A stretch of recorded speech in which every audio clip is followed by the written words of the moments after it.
HBO Max. Choose your plan starting at $9.99 per month. It's way too fucking loud.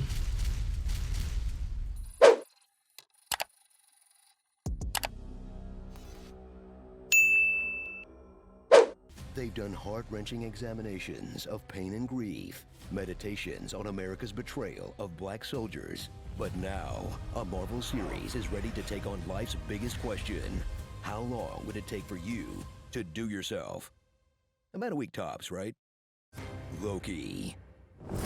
Now that Marvel's killed off its only good villains, they'll turn back in time to pluck Loki from the Avengers, dress him like he's in a ska band, and do a speed run through 3 movies worth of character development. I love you, my sons. Remember this, please. But honestly, I'm glad they made the show. Tom Hiddleston hasn't been this charming since that POV Chinese vitamin commercial. Probably be a bit busy for the next few weeks. But, I'll make it up to you soon, I promise. Is he supposed to be my husband, or are we having an affair? Either way, I'm in. Dude, Loki was so good. I was so surprised about how it wasn't the best, but I was surprisingly I was happy with it for sure. It was good. It was good for what it was.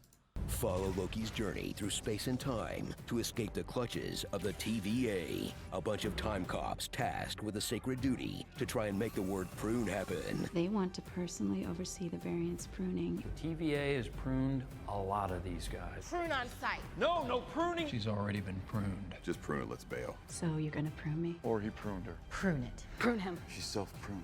Watch them clean up the MCU timeline with the ruthless efficiency of Kevin Feige murdering a Netflix series. Because apparently, the only version of events that's allowed to happen is the one where a rat saves half of existence and Captain America goes back in time to beat his own ass. And that is kind of stupid, huh? Because this isn't just a showcase for one Loki. There's an entire Comic-Con's worth of variants to cosplay as. Like Sylvie, the femme fatale who spent her life camping out in various Ragnaroks, making it hard for her to trust I think this part was probably the boring, I don't know, it was just kind of slow in that part. I can't sleep around untrustworthy people. Like in these episodes. I'm thinking trusting you. Because you can't trust, and I can't be trusted. And even harder, And I can't be open up to trusted. the possibility that she might just want to do herself. And I mean, come on. That is so fucked up. That's so weird. They're both Lokis. Most people do themselves every day, like multiple times a day, and the timeline is just fine. Trust me. There's classic Loki, proving that Richard E. Grant can make you love any character, even if he's dressed like Kermit the Frog and talking nonsense for 30 minutes straight. Kid Loki, who murdered Thor, but Kid Thor. All you have to do is dangle a candy bar near a wood chipper and let nature take its course. Alligator Loki. He is an alligator. Dude, this dude was a beast. He was a beast. Literally, right? And Chinese vitamin commercial Loki. That guy in this scene. And Chinese vitamin. Where is he? This guy? This version of Loki, I thought he was gonna play more of a part. But they really didn't. It was just kind of this scene. It was kind of weird.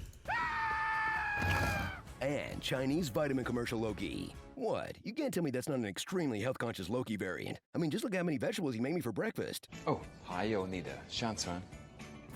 They're joined by Mobius, a bureaucrat who's obsessed with Loki, and jet skis, which makes him the perfect partner for the man who's also obsessed with Lokis and jet skis. See? Jet ski.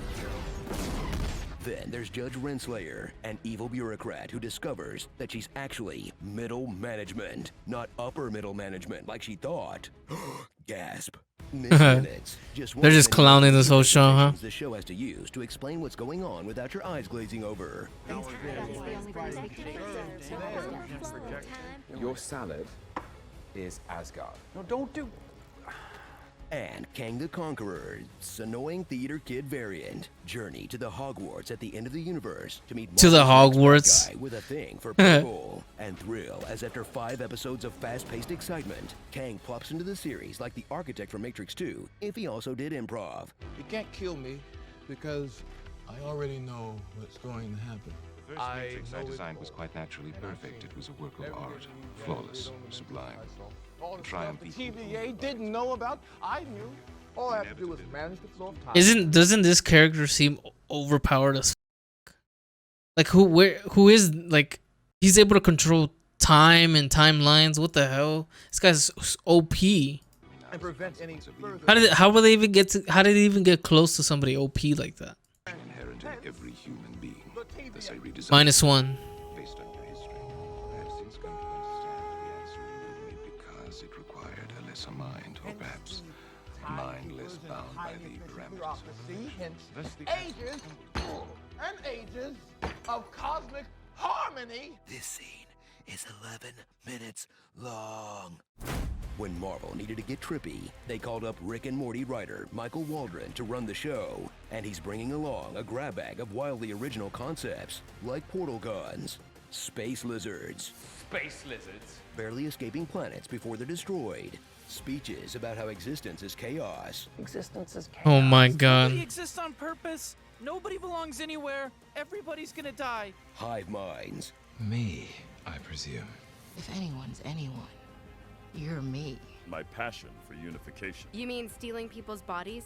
Summer, rude. tech that's always running out of juice, characters very precisely and cuttingly breaking each other down psychologically, Insecure need for validation would motivate you to find the killer. You act like prey, but you're a predator. You use pity to lure in your victims. It's how you survive. getting drunk during big missions, You're drunk. No, I'm just full. Is it like shows that involve like time and timelines? Like, wouldn't the natural course of like the conversations between people would talk about, you know, like their livelihood and, you know, their existence of like on like this universe and stuff? Wouldn't that like, isn't that naturally gonna happen? Bear in mind, I don't know. I'm very full. and time prison. You know what they do to third-dimensional life forms in time prison? Same thing they do in every other prison, only forever. Wow, where do they get all these ideas? I guess there was nothing left to steal from Jack Kirby, huh?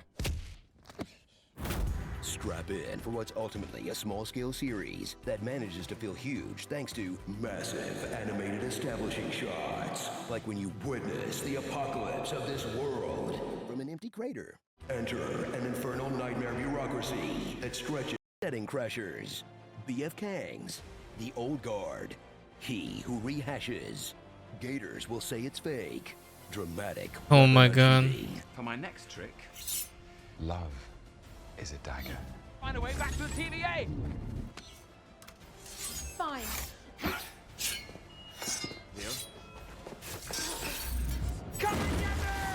Betrayals. I never stab anyone in the back. That's such a boring. He does that even though he does it a million times. Slayer really feel betrayed by her beloved TVA. I guess you don't do partners.